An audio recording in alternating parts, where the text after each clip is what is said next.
Hi friends, ఈరోజు కరవళ్ళ కూర. First oil పోసుకుని ఆ తర్వాత ఆవాలు వేసుకోవాలి, ఆ తర్వాత కరివేపాకు, ఆ తర్వాత తెల్లగడ్డలు, ఆనియన్స్, టమాటాలు వేసుకొని బాగా మగ్గిన తర్వాత కాస్త ఉప్పు, కాస్త పసుపు వేసుకొని బాగా కలుపుకోవాలి.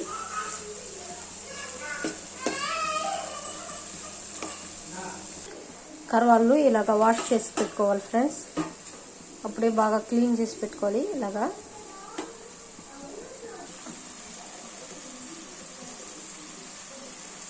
మిరప్పొడి వేసుకోవాలి.